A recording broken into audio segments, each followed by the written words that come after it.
Խորհրդային կայսրությունը 1980-ականների կեսերին գահավիժում էր դեպի անդունդ։ Կոմունիստական համակարգը կործանվում էր։ Գորբաչովի վերակառուցման քաղաքականությունը, որ ուղղված էր անկումը կասեցնելուն, հանգեցրեց ազգային շարժումների առաջացման։ Ջրի երես դուրս եկան տարիների վերզսպված կոնֆլիկտները։ Սկսվեց Ղարաբաղյան շարժումը։ Ի հայտ եկան անհատներ, որոնք առաջնորդեցին Հայաստանի անկախացման գործընթացը։ Այդ անհատների շարքում էր Վանո Սիրադեղյանը։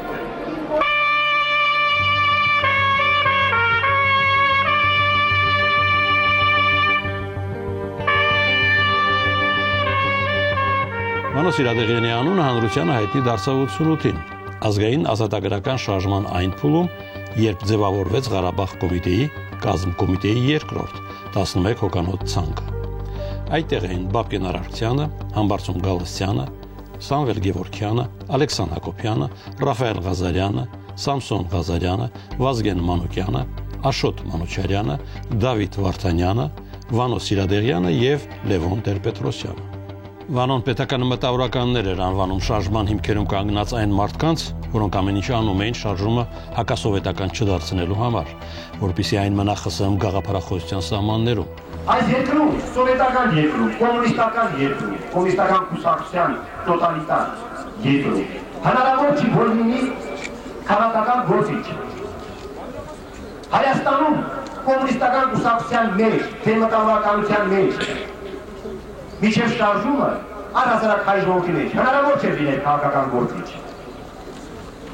Հնարավոր չէ, որովհետև միայն այլախոհները կարող են համարել քաղաքական գործիչ։ Որովհետև տոտալիտար երկրում ամբողջ այդ կոմունիստների իշխանության ցանցում միայն մի մարդու հետ թույլատրվում քաղաքական գործիչ լինել եւ որոշումներ ընդունել։ Դա Բրեժնևի ժամանակին, Խրուշչովն էր, հիմա Գորբաչովն։ Սիրադեղյանն ու համախոհները չէին ոստանում կենտրոնի Մոսկվայի որոշումներին եւ դարձան հանրահավաքների շարժիչ ուժը։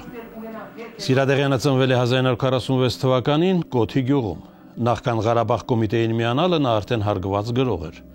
Վանոյի ստեղծագործող լինելը նրա քաղաքական հռետորաբանությանը հաղորդում էր բանաստեղծական երանգ, որը արձագանք էր գտնում փոփոխության ձգտող հայերի մեջ։ Գրողների միջավայրում Վանոն հեղինակություն էր վայելում։ Արցակի երկիր էր մտել մի տղա, որ իր բոլոր նախորդներից ավելի ճշգրիտ բառերով ճշմարիտ պատմություններ էր պատմում։ Մոտավոր բառեր չուներ, որպես թե խոսքը որցակարին է անցնելու, ժլատ ու ընտրող էր, վրիպած բառեր չուներ։ Հրանտ Մատեոսյանի խոսքերն են։ Սիրադեղյանն ինքն առանց համեստության էր խոսում իր ստեղծագործական ունակությունների մասին։ Նստեցի եւ հաշվեցի եւ դուրս բերեցի, որ Հրանտ Մատեոսյանից Աղասյանից հետո իմ տվյալները դուրս են գալի երրորդ տեղ, գրեց ոչ մի տող չէի գրել։ Եվ նստեցի ու գրեցի, սկսեցի գրել։ Ցույցերին, հրապարակային ու ընդհատակյա պայքարին, կազմակերպչական ու գաղափարական կայացմանը հետևեցին ձերբակալությունները։ 1988 թվականի դեկտեմբերի 10-ին Գորբաչովի Հայաստան գալու օրը գրողների միության շենքում ձերբակալվեցին Վազգեն Սարգսյանը, Լևոն Տեր-Պետրոսյանը, Բաբկեն Արարքցյանը, Սամվել Գևորգյանն ու Ալեքսան Հակոբյանը։ Դեկտեմբերի վերջին ձերբակալեցին կոմիտեի եւս երկու անդամի՝ Վանո Սիրադեղյանին եւ Սամսոն Ղազարյանին, ինչպես նաեւ կոմիտեի փոխարինող կազմից Արշակ Սադոյանին ու Ալբերտ Բաղդասարյանին։ Միայն կոմիտեի բոլոր անդամների ձերբակալումից հետո կարելի էր խոսել քրեական գործի մասին, ինչը եւ արվեց։ Նրանց Մոսկովյան Բուտիրկա եւ Մատրոսկայա Տիշինա բանտեր տեղափոխելուց հետո քրեական գործ հարուցվեց։ Կենտրոնական իշխանությունը այդ քայլին գնաց, օգտվելով ծանր երկրաշարժի ընձեռած իրենց համար բարենպաստ առիթից։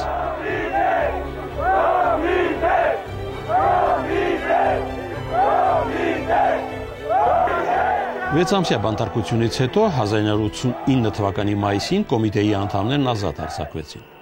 Նրանք կարծում էին, որ ժամանակն է կուսակցական հուն մտցնել շարժումը։ Թեև հետագայում Վանոն շատ է կրկնել, որ ժամանակը չէր, բազմաթիվ սխալներ արեցին, եւ շարժումը ոչ միայն պառակտվեց ու մասնատվեց, այլև ջարդվեց։ Ստեղծվեց Հայոց համազգային շարժում կուսակցությունը։ Առաջին համագումարը տեղի ունեցավ 1989 թվականի նոյեմբերի 24-ին։ ՀՀՇ առաջին նախագահ ընտրվեց Վազգեն Մանուկյանը։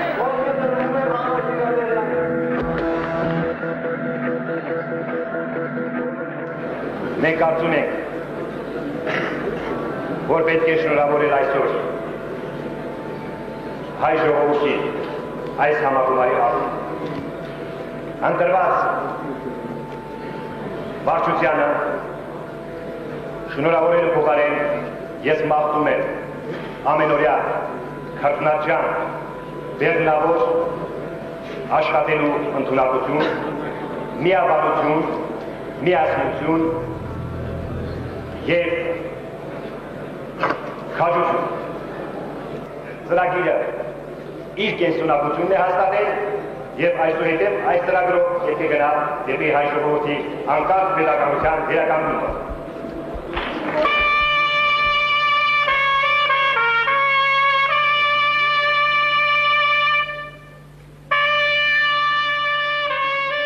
Նույն օրը լույս տեսավ կուսակցության պաշտոնաթերթը, Հայքը, այն հայաստանյան առաջին ոչ կոմունիստական թերթն էր, խմբագիրը Սամվել Գևորգյանը։ Որը ժամանակահատված թերթի խմբագիրն է եղել նաև Վանո Սիրադեղյանը, ու թեև Հայքը ՀՀՇ-ի պաշտոնաթերթն էր, սակայն պարբերականում տեղ էին գտնում նաև մտքերի բախումներ, կառուցողական քննարկումներ։ Դեկտեմբերին Վազգեն Մանուկյանը հրաժարականի դիմում է ներկայացնում։ ՀՀՇ կուսակցության նախագահ է ընտրվում Լևոն Տեր-Պետրոսյան։ Կուսակցության անդամ են դառնում Արցախյան շարժման ակտիվիստներ, որոնք ներգրաված չէին այլ կուսակցություններում, ներառյալ Հայաստանի ապագա նախագահներ Ռոբերտ Քոչարյանն ու Սերժ Սարգսյանը։ Համագումարից կես տարի անց Սիրադեղյանն այսպես է գնահատել այն. Համագումար գնացինք փաստորեն անպատրաստ, բայց դա պիտի լիներ, շարժումը մի փուլում պիտի արձանագրվեր։ 2 տարի ազգովի հավաքվել էինք միտեղ, 2 տարի փաստորեն ուսուսի կանգնել եւ հանկարծ հրապարակը տեղափոխվում է դալիճ։ Ով կհասկանար, ոչ ոք չհասկացավ։ Մեզ թվում էր միտինգայնության շրջանը անցել է, սխալվեցինք։ Հրավեր չստացածների մի մասը նեղացավ ու շարժումից հեռացավ։ Նեղացածների երկրորդ խումբը ելույթ չստացածներն էին։ Վերջապես վարչությունում չընտրվածների մի մասն էլ սառավ։ Այսպես կորուստներով մեզ համագումար պետք էր։ Դժվար է պատասխանել։ 1990 թվականի գարնանը խորհրդային Հայաստանում սպասվում էին Գերագույն խորհրդի ընտրություններ։ Վանո Սիրադեղյանը Հայք թերթի մարտի 25-ի համարում ծավալուն հոդվածով պատասխանում է բոլոր քննադատություններին, ըստ որոնց Հայաստանը անկախանալով վտանգում է իր գոյությունը, Թուրքիան կհարձակվի Հայաստանի վրա եւ թե Ռուսաստանն է մեր միակ նեցուկն ու պաշտպանը։ Ժողովուրդների հարաբերությունը խնամիների հարաբերություն չէ, եւ առասարակ ստրուկի ու տիրոջ հարաբերության մեջ քաղաքականություն չկա։ Ստրկատիրոջ բարեհաճությունը կնվաճի ստրկուհին, կնվաճի 100 ստրուկից մեկը։ Դրա համար խելքարկավոր չէ, անբարոյականությունը բավ է։ Պարզապես պետք է մատնիչ լինել։ Ձեր անձնատվության զգեստը պետք է թափանցիկ լինի, որ Տերը ձեր նվիրյալ մարմնի հմայքները տեսնի, բայց դա մեզ էլ տեսանելի է։ Ներողամիտ եղեք։ 1990 թվականի մայիսի 20-ին տեղի ունեցան խորհրդարանական ընտրությունները բացառապես մեծամասնական ընթացակարգով։ Խորհրդային Հայաստանի պատմության մեջ առաջին անգամ կոմունիստական կուսակցությունը պարտություն կրեց, իսկ հրշական տեխնացուները ստացան տեղերի 45%-ը։ Թիվ 13 ընտրատարածքից պատգամավոր ընտրվեց նաև Վանո Սիրադեղյանը, որին մեծամասնական ընտրակարգով առաջադրել էր լույս արտադրական միավորումը։ Իշխանական թիմը երկու ազդեցիկ գործիչների շուրջ էր հավաքվում՝ Գերագույն խորհրդի նախագահ ընտրված Լևոն Տեր-Պետրոսյանի եւ վարչապետ նշանակված Վազգեն Մանուկյանի։ Տեր-Պետրոսյանն ու Մանուկյանն էին համարվում բևեռները եւ նրանց շուրջ էին ձևավորվում թևերը։ Վանո Սիրադեղյանը համարվում էր ՀՀՇ-ի Տեր-Պետրոսյանական թևից, նրա թիմի ակտիվ դերակատարներից էր։ Մի առիթով Տեր-Պետրոսյանը Վանոյի մասին ասել է. Վանոն սովորական մարդ չէ, քաղաքական գործիչ չէ, պետական պաշտոնյա չէ, Վանոն արտիստ է, երևույթ, տարերկ։ Նրա հախորնության տակ թաքնված է նրբազգաց հոգի ու խորագետ զննող։ Նրա աչքից չի վրիպում ֆալշը, սորոգատը, էրզածը։ Վանոն Վանո է։ Վանոյի մեկնարկային պաշտոնը Լևոն Տեր-Պետրոսյանի օրոք անտարտնտեսության ու վարչության պետն էր։ Հետո անկախ Հայաստանի առաջին նախագահ Լևոն Տեր-Պետրոսյանի ներքին քաղաքականության եւ սոցիալական հարցերի խորհրդականն էր։ Գրողին ինչ-որ կերպ կարելի էր պատկերացնել երկրի գլխավոր անտառապահի դերում, բայց ներքին գործերի նախարարի պաշտոնում քչերն էին պատկերացնում։ Վանոն Հայաստանի ոստիկանական ուժերի նկատմամբ վերահսկողություն ստացավ 1992 թվականին։ Հայ ազգի ժամանակակից պատմության ամենաանկայուն, ամենադժվար ու հակասական, պատերազմով, շրջափակման հետևանքով ստեղծված տնտեսական վատթար վիճակով, անարխիայով ու արտագաղթով ողողված ժամանակաշրջանում։ Ներքին գործերի մինիստրությունում ես չէի կարող աշխատել, եթե իմ շուրջը չլինեին, ոչ միայն իմ շուրջ, այլև բաժիններում մեր ժողովրդի ազնվագույն ամենագիտակից մարդ, որոնց ես վստահ եմ, որովհետև գիտեք, դա միլիցիա, որը սովետական ժամանակներում ստեղծված, ուղնուծությամբ փչացած մի մարմին, որը, այո, աշխատում է ինչ-որ ձևով, պետությանը ծառայում է ինչ-որ ձևով, բայց նա չի մաքրվի, եթե մարդիկ չմտնեն, շարժման մարդիկ չմտնեն, սպաներ չմտնեն։ Ժամանակակիցները գիտեն Վանո Սիրադեղյանին որպես 90-ականների ներքին գործերի սուպերնախարար, բայց նրա ճանապարհը հարթ չէր։ Անկախության շրջանի թերթերը շատ էին գրում նրա եւ Ղարաբաղ կոմիտեի մեկ այլ անդամ Աշոտ Մանուչարյանի հետ մրցակցության ու փշոտ հարաբերությունների մասին։ Առաջին հայացքից թվում է, թե Սիրադեղյան ՀՀՇ հակամարտությունը կրում է բավականին մակերեսային եւ ոչ ֆունդամենտալ բնույթ։ Իրականում դրա հիմքում դրված է կոնցեպտուալ իշխանության եւ նրա զարգացման ռազմավարության խնդիրը։ Սկսած դեռ 1991 թվականից, երբ Լևոն Տեր-Պետրոսյանը դարձավ հանրապետության նախագահ, հասարակության մեջ առկա էր այդ քաղաքական բանաձևը՝ Լևոն Տեր-Պետրոսյանին նախագահից դարձնել հանրապետության նախագահ։ Այդ գծի ջատագովներից էր այն ժամանակվա ազգային անվտանգության խորհրդական Աշոտ Մանուչարյանը։ Անշուշտ նրա բանաձևում տեղ չկար ոչ միայն ՀՀՇ-ին, այլև Վանո Սիրադեղյանին։ Սիրադեղյանը նշանակվեց ներքին գործերի նախարար, երբ Մանուչարյանը հրաժեշտ տվեց այդ պաշտոնին ու դարձավ երկրի նախագահի ազգային անվտանգության գծով խորհրդատու։ 90-ականների թերթերը ընդգծելով Սիրադեղյանի անձնական քաղաքական ազդեցությունը, նրա նախարարության ու ստեղծած համակարգի ուժը Վանոյին կոչում էին ամեն գործերի նախարար։ Որպես ներքին գործերի նախարար 1992-ից 96 թվականներին նա վերահսկում էր երկրի ներքին անվտանգությունը Լեռնային Ղարաբաղի համար Ադրբեջանի հետ պատերազմի եւ ծանր տնտեսական ճգնաժամի պայմաններում։ Նրա նախարարությունը դարձավ Հայաստանի ուժեղ կառույցներից մեկը։ Սիրադեղյանի ղեկավարության օրոք ներքին գործերի նախարարությունը ձեռք բերեց կոշտ գործիքակազմ կիրառող կառույցի համբավ։ Ինչպիսի ժամանակներ, այնպիսի բարքեր։ Այսպես էր այդ ժամանակները նկարագրում Հրանտ Մատեոսյանը։ Իմ տեղը կալանվում էր ինքը Վանոն։ Ոստիկանություն ասված մուրացկան կողոպչի որջում կանգնում էր ինքը, եւ այսօր ինքն է վիզ դրել այնտեղ, որտեղ սովորաբար վիզ են ջարդում։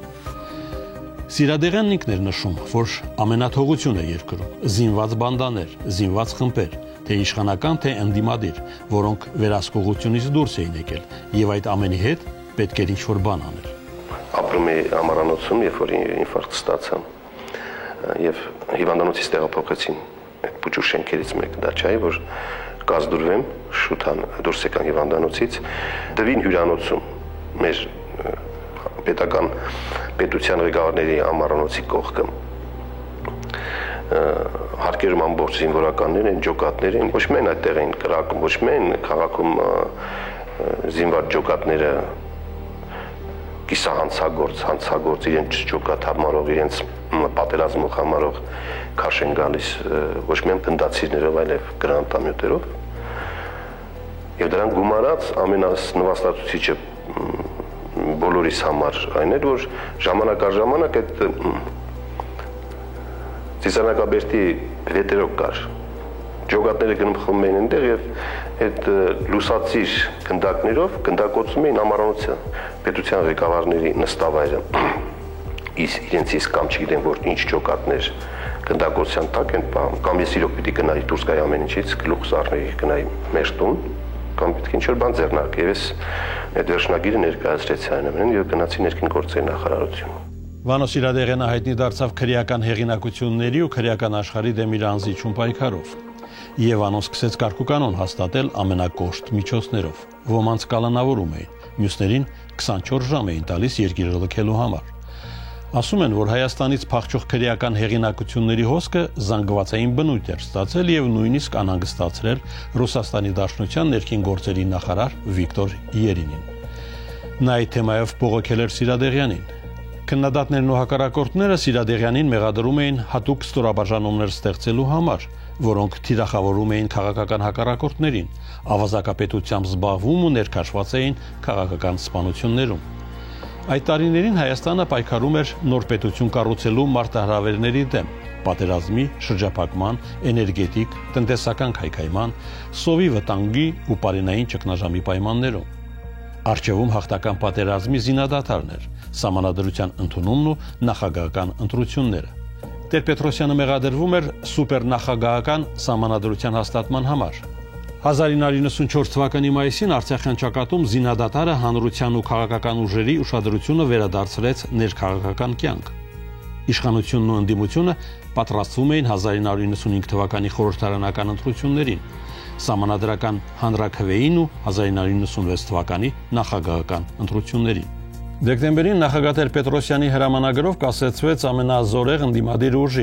Հայ հեղափոխական դաշնակցության գործունեությունը։ Հայտնի դրոյի գործով իշխանությունը դրո խմբավորմանը եւ ՀՀԴ-ին մեղադրում էր դրամաշորթության, զինված խմբավորումների ստեղծման, ահաբեկչական գործողությունների ու քաղաքական սպանությունների մեջ։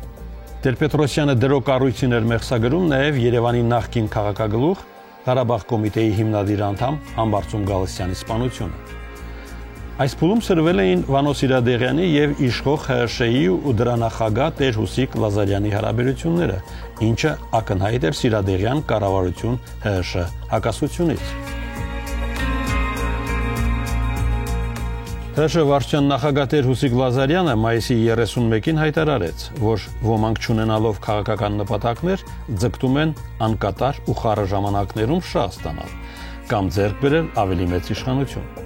Նա մեղադրեց Սիրադեղյանին վտանգավոր մակերեսային մոտեցումների մեջ, վերջացնելով իր ելույթը այն սպառնալիքով, թե այլևս չի հանդուրժի նրանց գործողությունները, ովքեր իշխանության կառույցների նկատմամբ հանդես կգան կամարական վերաբերմունքով կամ կփորձեն պետական կառույցները օգտագործել անձնական հարաբերություններ բարձելու համար։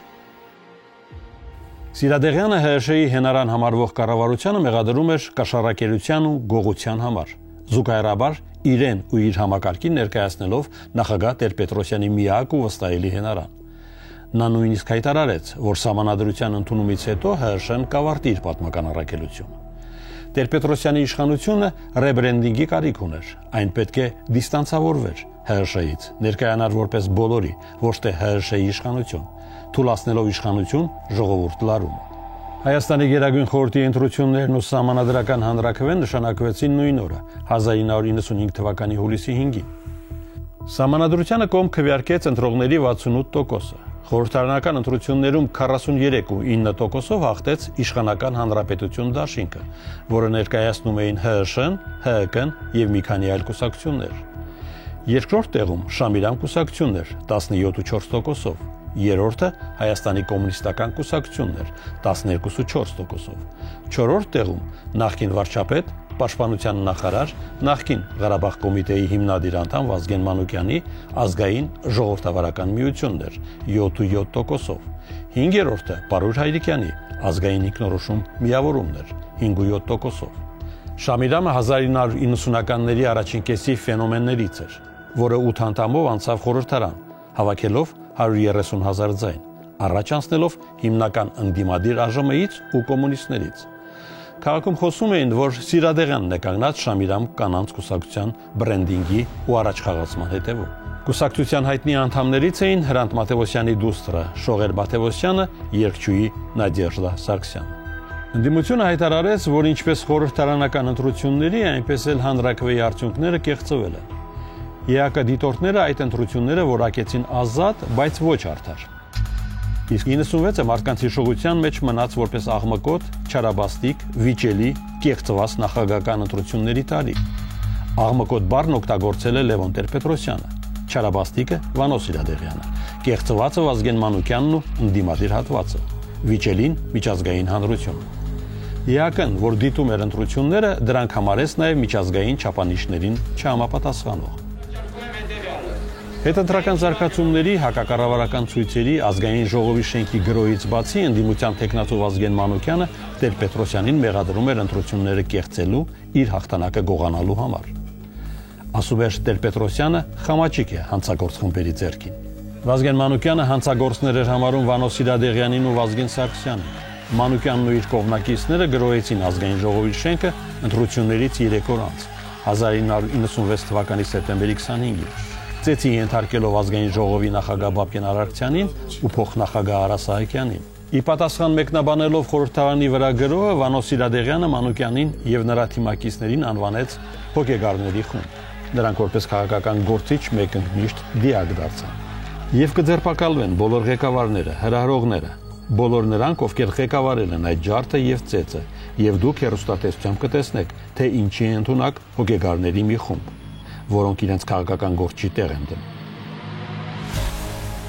Պաշտպանության նախարար Վազգեն Սարգսյանը հայտարարեց. նույնիսկ եթե ընդդիմությունը հավաքի ձայների 100%-ը, ոչ բանակը, ոչ ազգային անվտանգությունը եւ ներքին գործերի նախարարությունը չեն ընդունի նման առաջնորդներին։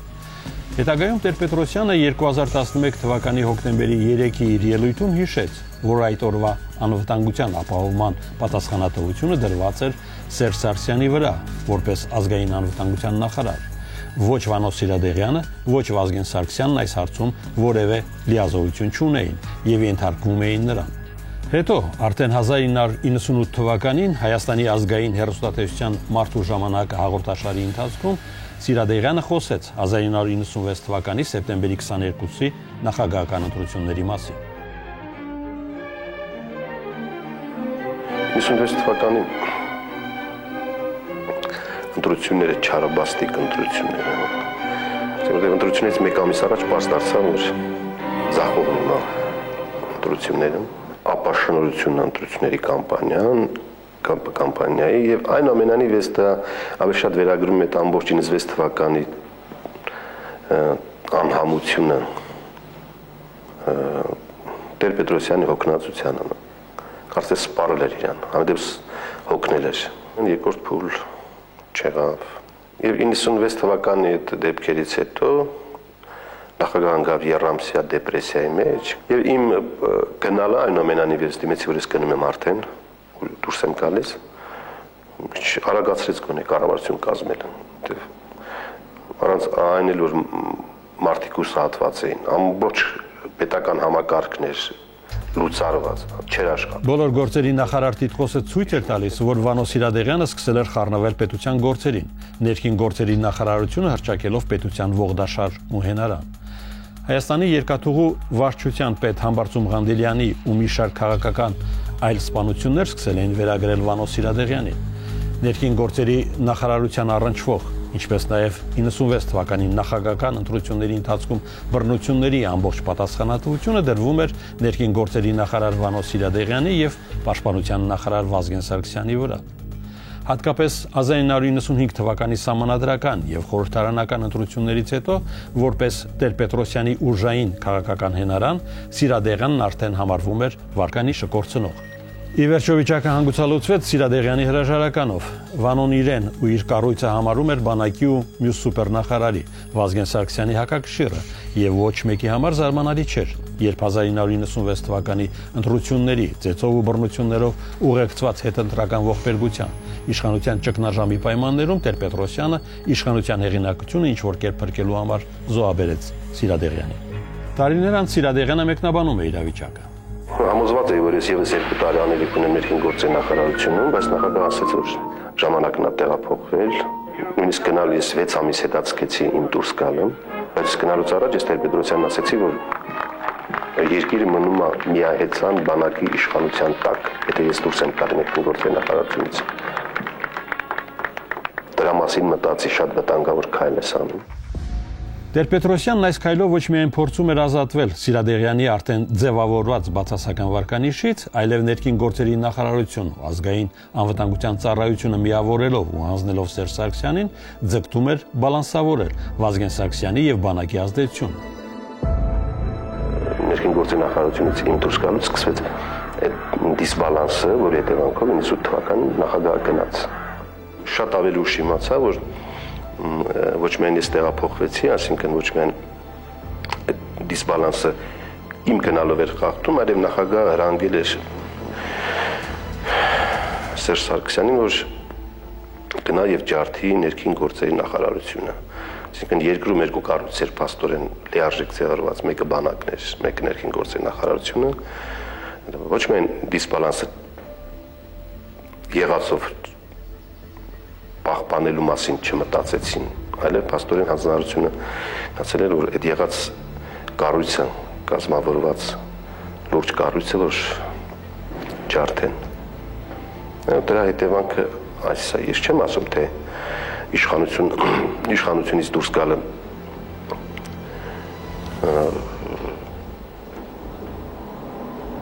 ինքնին կատաստրոֆա է, ոչ կատաստրոֆան հետո է լինելու։ Սիրադեղյանի համար ամենազոր ներքին գործերի նախարարի պաշտոնից հետո Երևանի քաղաքապետի պաշտոնին գնալը կարելի է աքսոր համարել։ Սիրադեղյանն էլ էր դա որպես աքսոր ընկալում եւ խոսում էր քաղաքում իրենց զբաղմունք գտնելու մասին։ Բայց իշխանությունն արդեն ներելիտային ճգնաժամի մեջ էր։ Բակրատյանի կառավարությունը արդեն չկար։ Նոր վարչապետ Արմեն Սարգսյանը 6 ամիս մնաց։ Իշխանության մեջ ճգնաժամը խորանում էր մինչև այն պահը, երբ 97 թվականին Արցախից Հայաստան եկավ եւ վարչապետ նշանակվեց Ռոբերտ Քոչարյանը։ Այդպիսով փաստացի հաստատվեց երկբևեռ իշխանություն Հայաստանի ու Ղարաբաղի քաղաքական թևերի միջև։ Տեր-Պետրոսյանը զիջեց եւ Ղարաբաղի հարցի կարգավորման վերաբերյալ անհամաձայնության ու Սերժ Սարգսյանի, Վազգեն Սարգսյանի, Ռոբերտ Քոչարյանի եւ Ղարաբաղի թևի Սամվել Բաբայանի, Արկադի Ղուկասյանի, Լեոնարդ Պետրոսյանի ճնշման տակ զիջումների բացառման եւ ստատուս քվոյի պահպանման թեմայի ֆոնին հրաժարական տվեց։ Իշխանության ձեզ հայտնի մարմինների կողմից ինձ ներկայացվել է հրաժարականի պահանջ։ Նկատի ունենալով, որ ստեղծված իրավիճակում նախագահի սահմանադրական լիազորությունների կիրառումը հղի է երկրի ապակայունացման լուրջ վտանգով, ես ընդունում եմ այդ պահանջը եւ հայտարարում իմ հրաժարականը։ Եթե ընդունել եմ հրաժարականի որոշում, հավատացեք, դա նշանակում է, որ այլընտրանքը մեր պետության համար համարել եմ ավելի վտանգավոր։ Եթե արել եմ ինչ-որ լավ բան, չեմ ակնկալում որևէ երախտագիտություն։ Չարածիս ու սխալներիս համար հայցում եմ ձեր ներողամտությունը։ Բարին ընձեզ։ Եղավ իշխանափոխություն։ Հրաժարական տվեց ոչ միայն նախագահ Տեր-Պետրոսյանը, այլև ազգային ժողովի նախագահ Բաբկեն Արարքցյանը եւ այլոք։ Սիրադեղյանը հետագայում հայտարարեց. Ինձ հնարավորություն տրված էր այդ նոր իշխանության մեջ իմ տեղ ունենալու արդեն 97 թվականի վերջի կիսամյակում։ Բայց ես բացեմ, որ իմ բնույթով դավադրության համար բիտանի չեն, թեկուզ այդ դավադրությունը երկրի ղեկավարն է կազմակերպում։ Այդպիսով Վանոն նույնպես հեռացավ քաղաքապետի պաշտոնից։ Իշխանությունն անցավ Վազգեն Սարգսյան, Ռոբերտ Քոչարյան, Սերժ Սարգսյան երրապետությանը եւ երկփեղկվեց Վազգեն Սարգսյանի ու Ռոբերտ Քոչարյանի թիմերի միջև։ Իշխող ՀՀՇ-ն կորցրեց իշխանություն ազգային ժողովում։ ՀՀՇ խմբակցության մեծ մասն անցավ երկրապահ պատգամավորական խումբ։ Կարծես իշխանության անուղղակի եւ չհայտարարված փափուկ անցում էր։ ՀՀՇ-ում նույնիսկ կոնսենսուս չկար։ Ամեն ինչ այնքան արագ ու անսպասելի էր եղել։ Քննարկում էին, թե հիմա իրենք պետք է լինեն ընդդիմություն, թե ոչ։ Ավելին, այդ շրջանում նաև սրված էին ՀՀՇ Վանո Սիրադեղյան հարաբերությունները։ ՀՀՇ-ականները մեղադրում էին Սիրադեղյանին իշխանության հետ կապերի համար, քանի որ Վանոն աջակցել էր Քոչարյանին նախագահական ընտրություններում։ Ազգային ժողովի նախկին ՀՀՇ-ական փոխնախագահներ Արա Սահակյանն ու Կարապետ Ռուբինյանը մեղադրում էին, որ ՀՀՇ-ն դարձել է մեկ անձի կուսակցություն, ակնարկելով Վանո Սիրադեղյանին։ Արա Սահակյանին հեռացրել էին կուսակցությունից, Կարապետ Ռուբինյանին վարչությունից։ Տարիներ անց, երբ ազգային ժողովում 1998 թվականի հեղաշրջումից հետո Վանո Սիրադեղյանին ասում են, թե Ռոբերտ Քոչարյանին բերողներից մեկն էլ դու էիր, պատասխանում է. Մեծ գալատ են արել, շատ մեծ գալատ, ճակատագրական սխալ է։ Չնայած Քոչարյանի տեխնացությանն աջակցելուն Սիրադեղյանն առաջինն էր իշխանությունը հանձնած ՀՀՇ վերնախավից, որ դաժան քննադատության ենթարկեց նախագահ Քոչարյանի կառավարման 100 օր։ Այն արատները, որ ձեռք բերեց Լևոն Տեր-Պետրոսյանի իշխանությունը 4-րդ տարուց սկսած, դրվեց այս կառավարության հիմքում։ Դրանցից արատածին գլխավոր արատն է ինքնասիրահարվածությունն ու ամբարտավանությունը, գեղեցկական սենտիմենտալիզմի նոպաներով։ Սիրադեղյանը իշխանություններին մեղադրում է երկիրն ու ժողովրդին պառակտելու եւ Ղարաբաղի հարցում վտանգավոր զարգացումների համար։ Թող մնան կառավարեն, թող լուծում տան Ղարաբաղի հարցին եւ իշխեն 30 տարի։ Գողանում են, վաղը քիչ կգողանան։ Դեմոկրատ չեն, կդառնան։ Լեգիտիմ չեն, լեգիտիմ կդառնան։ Փորձ չունեն, ձեռք կբերեն։ Աշխատատեղ չկա կստեղծեն։ Թանկ է կեժանանա։ Միայն թե լուծում գտնեն Ղարաբաղի հարցում։ քանի դեռ Ղարաբաղ ժողովուրդ մնացել է, քանի դեռ Հայաստանը դիմանում է։ Սիրադեղյանը նաև զուգահեռ զգուշացնում էր Վազգեն Սարգսյանին, որ նրան վտանգ է սպառնում քոչարյանական թևից։ Ի վերջո գլխավոր դատախազ Աղվան Հովսեփյանը ազգային ժողով մտավ 1999 թվականի հունվարի 25-ին Սիրադեղյանին անձեռնմխելիությունից զրկելու պահանջով։ Հայաստանի Հանրապետության ազգային ժողովի պատգամավոր Վանո Սմբատի Սիրադեղյանը հանդիսանալով Հայաստանի Հանրապետության ներքին գործերի նախարար, ազգական շահագրգռվածությունից ելնելով 93 թվականի դեկտեմբերին ներքին զորքերի վարչության պետ Վաղան Հարությունյանին հանձնարարել է կազմակերպել եւ Մոսկվա քաղաքում իրականացնել հայկական միջազգային ասամբլեայի նախագահ Սերժ Ջիլավյանի սպանությունը։ Դատախազը միջնորդությունը ներկայացրեց ներքին գործերի նախկին փոխնախարար Վահան Հարությունյանի ցուցմունքների հիման վրա։ Հովսեփյանը Սիրադեղյանին մեղադրում էր Սերժ Ջիլավյանի, Կիմ Բալայանի եւ Գուրգեն Եղեզյանյանի սպանությունները նախապատրաստելու համար։ Պատասխանելով իր դեմ ուղղված մեղադրանքներին, Սիրադեղյանը հանդես եկավ ելույթով, մեղադրելով իշխանության Ղարաբաղյան թևին քաղաքական հետապնդման եւ հաշվեհարդարի համար։ Իրենք էլ գիտեն, որ դա դատական հեռանկար չունի, այլ մարտավարին ուզում է հասկանալ ուրացողության մեխանիզմը։ Ինչու իշխանությունները որոշեցին սկսել հենց Վանո Սիրադեղյան գործչից։ Որովհետև ինձ ջարդելը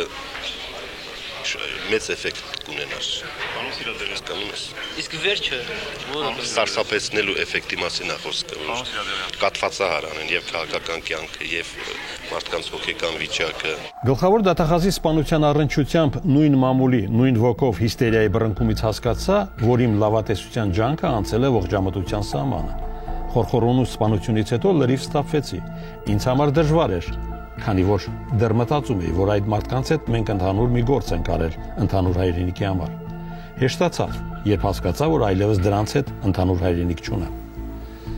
Հաջորդ օրը, հունվարի 26-ին, խորհրդարանը 56 կողմ, 65 դեմ, 24 ձեռնպաձայնով մերժեց գլխավոր դատախազի միջնորդությունը։ Քոչարյանի մամուլի քարտուղար Վահե Գաբրելյանը Armenpress-ին տված հարցազրույցում հայտարարեց. Ցավալի է նաև, որ կուսակցությունները, որոնք երկար ժամանակ պահանջում էին պատասխանատվության կանչել հանցագործություններ պատվիրողներին, այժմ այս պարզ քրեական խնդիրը փորձում են դարձնել քաղաքական հարց։ Սիրադեղյանը իշխանամետ Հայաստանի Հանրապետություն թերթին տված մեկնաբանությունում անուղղակիորեն հաստատեց, որ երկրապահ պատգամավորական խմբի դիրքորոշմամբ էր պայմանավորված իրեն պատգամավորական անձեռնմխելիությունից զրկելու միջնորդության մերժումը։ Իհարկե, եթե երկրապահը ցանկանար, ապա արդյունքն այլ կլիներ։ 1999 թվականի փետրվարի 8-ին Հայաստանի ներքին գործերի եւ ազգային անվտանգության փոխնախարար, ներքին զորքերի հրամանատար գեներալ-մայոր Արծրուն Մարգարյանի սպանությունը նույնպես օգտագործվեց Վանո Սիրադեղյանի դեմ։ Պաշտոնական ինքնասպանության վարկածն անընդունելի էր հանրության համար, քանի որ երկու մահացու կրակոց էր արձակվել կրծքավանդակի եւ գլխի հատվածներում։ Դրանից մեկ տարի առաջ 1998 թվականի հունվարի 21-ին անհայտ անձին կրակել էին Արծրուն Մարգարյանի ոտքերին, սակայն այդ ժամանակ շատերն այն համարեցին մահապորցի իմիտացիա։ Արծրուն Մարգարյանը եւ նրա սպանությունից 2 ամիս առաջ իր տան մուտքի մոտ սպանված Հայաստանի պաշտպանության փոխնախարար Վարամ Խորխորունին Վազգեն Սարգսյանի մտերիմ ընկերներն ու զինակիցներն էին։ Սկսվեց քաղաքական շարժառիթներով սպանության վարկածի քննարկումը Վանո Սիրադեղյան Վազգեն Սարգսյան հակասությունների համատեքստում։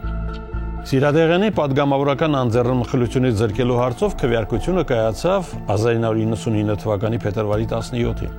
Այս անգամ Քոչարյանն ու Հովսեփյանը հաղթեցին, բայց Վանոն արդեն երկրում չէր։ Հասարակության մեջ իրոք ինչ-որ շերտ մեղավոր են որոնում եւ իշխանության մեջ ինչ-որ օղակներ տոն են տալիս նրան։ Բայց սովորաբար մեղավոր փնտրում են կամ խաղության նոխազ պարտությունից հետո։ Պարտություն չկա, բայց ես պատկերացնում եմ ինչ մղձավանջ կսկսի, ինչ մղձավանջ է սկսելու մեղավորներ որոնելու, երբ որ չտա Աստված բուն պարտությունը լինի։ Ես պատկերացնում եմ այդ վիճակը Հայաստանում։ Բունեությունն այն է հարցի, կրկնում եմ, որ մեղավոր են խաղության նոխազ են փնտրում, ես չեմ ուզում դառնալ այդ խաղության նոխազ։ Շատ պարզ։ Ուղևորների ցուցակում Վանո Սիրադեղյանի անունը գրիչով էր ավելացված վերջում։ Շշուկներ էին պտտվում, որ երկրից հեռանալու հարցում այնուամենայնիվ նրան օգնել է Վազգեն Սարգսյանը։ Սիրադեղյանը հեռացել էր Հայաստանից եւ գտնվում էր հետախուզման մեջ։ Նա վերադարձավ ամիսներ անց, մայիսի 3-ին, արդեն որպես 99-ի մայիսի 30-ի խորհրդարանական ընտրություններում падգամավորության տեխնացու։ Երբ Սոֆիայից ժամանած ինքնաթիռը վայրեջք է կատարել Զվարթնոց օդանավակայանում, քաղաքացիներին ինքնաթիռից թույլ չեն տվել իջնել։ Այնքան ժամանակ, մինչև մոտեցել են քաղաքացիական հագուստով ԱԱԾ աշխատակիցները եւ ուղեկցել այդ չվերթով Հայաստան վերադարձող Վանո Սիրադեղյանին։ Վանոն 96 ժամ անցկացրեց դատախազությունում, ապա ԱԱԾ մեկուսարանում։ Մինչև վերադարձը ՀՀՇ առաջնորդի կողմնակիցները մեծամասնականով նրան առաջադրել էին որպես տեխնացու իր ծննդավայրում, թիվ 75 ընտրատարածքում։ Վերադարձապարզություն մտցնելու օրենքի միջոցով այս հարցում, ասել է Վանո Սիրադեղյանը։ Վանո Սիրադեղյանը Տավուշում հաղթանակ տարավ եւ մուտք գործեց երկրորդ գումարման ազգային ժողով։ Նոր խորհրդարանում Սիրադեղյանը հայրենի նոյեմբերյանի շրջանից էր ընտրվել։ Հատկանշական էր, որ ՀՀՇ-ից ազգային ժողովում միայն մեկ падգամավոր էր ընտրվել, այն էլ մեծամասնական ընտրակարգով։ Վանոն կրկին անձեռնմխելի էր։ Սակայն ընտրություններից 6 օր առաջ, մայիսի 24-ին, Երևանի առաջին ացիանի դատարանում ընթերցվել էր Արմեն Տեր-Սահակյանի հանցախմբի մեղադրական եզրակացությունը, որում առանցքային դերակատարություն էր վերապահվել Վանոյին։ Դատախազը պնդում էր, թե նա առնչություն ունի Հայաստանի երկաթուղու վարչության ղեկավար Համբարձում Ղանդիլյանի, աշտարակի գործկոմի ղեկավարի եւ մի քանի այլ անձանց սպանությունների հետ։ Սիրադեղյանի ներկայացված մեղադրական եզրակացության մեջ նշվում էր. Վանո Սիրադեղյանը Հայաստանի ներքին գործոս նախարար լինելու ժամանակ 92 թվականի ամռանը Արմեն Սահակի Տեր-Սահակյանի միջոցով կազմակերպել է կայուն զինված հանցախմբի բանդա առանձին քաղաքացիների եւ պաշտոնական անձանց վրա հարձակումներ գործելու եւ նրանց սպանելու նպատակով։ Զոհերի շարքը աշտարակի ՇՇ խորհրդի գործկոմի նախագահ Հովհաննես Սուքիասյան եւ նրա վարորդ Վարուժան Աբրամյան, Հայաստանի երկաթգծի վարչության պետ Համբարձում Ղանդիլյան, Հայաստանի դատախազության քննչական վարչության պետ Վլադիմիր Գրիգորյան, որի դիտավորյալ սպանության փորձն ավարտվել է ձախողմամբ, ինչպես նաև Սերժ Ջիլավյանի չկայացած մահափորձը Արթուր Հովհաննիսյանի եւ Կարեն Ռաֆայելյանի հետագա սպանությամբ։ Արմեն Տեր-Սահակյանի փաստաբանը լրատվամիջոցներին հաղորդել էր, որ դատախազությունը իր պաշտպանյալից ցուցմունքներ էր կորզել ամիսներ տևած հարցաքննություններից հետո, երբ նա Հայաստանում չէր։ Ի վերջո սեպտեմբերի 9-ին Վանո Սիրադեղյանը կանգնեց դատարանի առջև։ Ճաղերի հետևում Վանոյի գործով 11 ամբաստանյալներ էին, իսկ Սիրադեղյանը դալիճ մտավ փաստաբանների ուղեկցությամբ։ Վանո Սիրադեղյանի, Վահան Հարությունյանի եւ այլոց դատավարությունը սեպտեմբերի 17-ին վերսկսվեց 1 ժամյա դատական նիստով եւ դարձյալ հետաձգվեց 38 օրով։ Սիրադեղյանը երեկվա նիստում ներկայացրեց փնտրված փաստաբանին ու գործի նյութերին ծանոթանալու համար պահանջեց 42 օր, քրեական գործի յուրաքանչյուր հատորին գոնե 1 օր ծանոթանալու նկատառումով։ Ուշագրավ է թերթի մեջբերումը Վահան Հարությունյանի խոսքից, որի ցուցմունքի հիման վրա էր ի սկզբանե կառուցել Վանոյի մեղադրանքը։ Վահան Հարությունյանը նույնիսկ կարեկցեց իր բախտակից Վանո Սիրադեղյանին, այս ամբողջ մեղքը բերել փաթաթել են Վանոյի վզին, ակնարկելով ժամանակի մյուս իշխանավորներին։ Վազգեն Սարգսյանի եւ Կարեն Դեմիրճյանի միասնություն դաշինքը հաղթել էր ընտրություններում։ Վազգենի վարչապետ դառնալուց հետո նոր հնարավորություն էր ստեղծվել։ Վանոյի գործը կարող էր այլ ընթացք ստանալ։ Հոկտեմբերի 27-ի ոչրագործությունը, սակայն, ամեն ինչ շրջեց գլխի վայր։ Վանո Սիրադեղյանի կալանավորումն արդեն տեխնիկական հարց էր։ Գլխավոր դատախազ Բորիս Նազարյանը ապրիլի 4-ին ազգային ժողովում էր, նրան անձեռնմխելությունից զրկելու պահանջով։ Երբ խորհրդարանը կրկին Վանոյին զրկում էր անձեռնմխելությունից, նա արդեն երկրում չէր։ Խոսակցություններ էին պտտում, որ այս անգամ Վանոն երկիրը լքել է ցամաքային ճանապարհով։ Ազգորաթերթը այսպիսի վերնագրերով հոդվածներ է հրապարակել։ Վանո Սիրադեղյանին ազգային ժողովի համաձայնությամբ պետք է կալանեն, եթե իհարկե նա հանրապետությունում է։ Արթուն քամի չեն փնտրում, կամ մեկ ուրիշը։ Ուզեր թե չուզեր Վանոն պիտի փախուստի դիմեր։ Իսկ մամուլում տարածված լուրը, թե ՀՀՇ վարչության նախագահ ազգային ժողովի падգամավոր Վանո Սիրադեղյանը այրումով արտասահման է մեկնել, հերքեց այրումի երկաթուղային կայարանի ոստիկանության բաժանմունքի մայոր Տելեմակ Ալեքսանյանը։ Չկա նաև որևէ փաստ, որը հաստատեր Վանո Սիրադեղյանի նոյեմբերյանում ապրող իր հարազատներին այցելելու մասին խոսակցությունները։ Վանոյի գտնվելու վայրի մասին այդպես էլ որևէ տեղեկություն չստացվեց, սակայն պարտադրված տարագրության ժամանակ Ավետիս Հարությունյան կեղծանվամբ լույս էր տեսնում նրա գյադաների ժամանակը հայտնի հոդվածաշարը։ 21 տարի քաղաքական վտարանդիության փաստացի աքսորի մեջ գտնվելուց հետո ընտանիքը հայտնեց, որ 2021 թվականի նոյեմբերի 15-ին Վանո Սիրադեղյանը 75 տարեկան հասակում կնքել է մահկանացուն։ Սիրադեղյանի աճյունը տեղափոխվեց Հայաստան եւ ամփոփվեց իր հայրենի գյուղում, Կոթիում։ Նրանք ովքեր մինչև հիմա գողացել են Փողոցային հեղափոխականից պետական գործիչ դարձած անհատի ու քաղաքացու դրամատիկ կերպար, այդպիսին էր Հայաստանի անկախության առաջին տարիների հակասությունների, միֆերի ու իրականության խառնածին գործիչ Վանո Սիրադեղյանը, անկախության պաշտպանից մինչև սպանության մեղադրանքով հետախուզվող արտաքսյա։ Վանո Սիրադեղյան գրողի, հռետորի, ժողովրդական տրիբունի քաղաքական գործչի, նախարարի ու քաղաքապետի, հետախուզվողի ու աքսորիալի բազմադեմ ու հակասական կերպարը արտացոլում է նորանկախ Հայաստանի բարդ ու փորձություններով լեցուն ճանապարհի սկիզբը, խորհրդային հանրապետությունից դեպի անկախ պետություն։